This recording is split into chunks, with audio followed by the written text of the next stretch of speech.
of land and I want to subdivide it, can I do that? Yes. But can I do it any way I want to? No. No. So tell me the first thing that if I'm looking at something that's A1, because that's pretty common, so it's ag. Right. If I'm buying something, does it matter what size the lots are?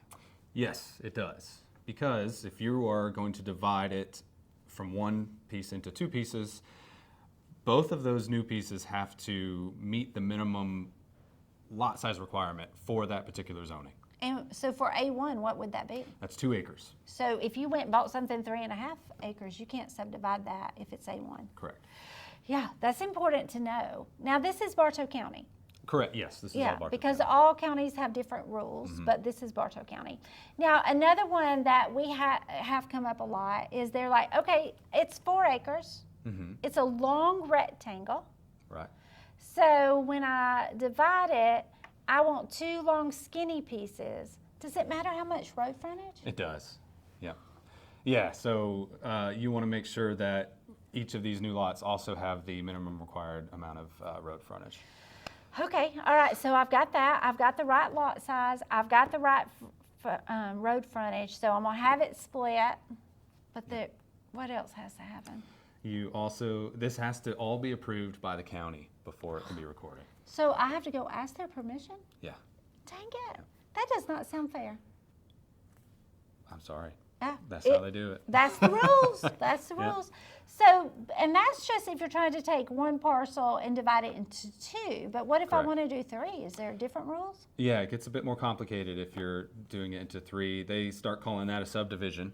Oh, wow. Yeah, and there's just a bit more to it than Then we're going to cover dividing it today. into 2. Yeah. Yeah. So, do you have something that we could send people if they had some questions? Yes, we have a land subdividing fact sheet. We actually got it from the county. Yeah. And we're happy to share that with you. Perfect. Now, something else that comes up a lot when we're talking about subdividing land is, so I'm just going to use my own house as an example. So my house is on 6 acres. And it's all together, like I have a house and 6 acres. So let's say I wanted to subdivide it and divide off 3 acres. I think I'm A1, and give to you and Meg to build a house. Okay. So I've got the right road frontage. What would be one other thing I might have an issue with? The money. Yes, the money. Because I have a mortgage on my house. So my mortgage is all encompassing my house and 6 acres.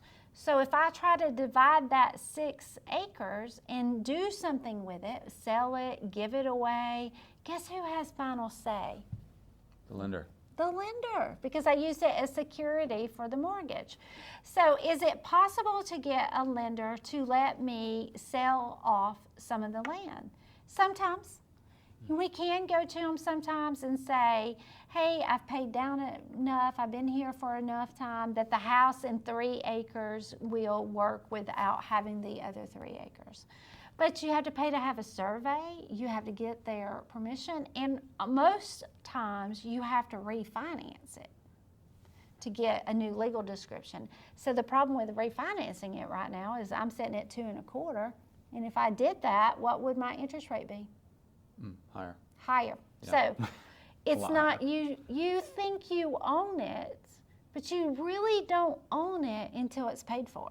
So it might be easier to just call us to sell that property and then go buy just undeveloped land.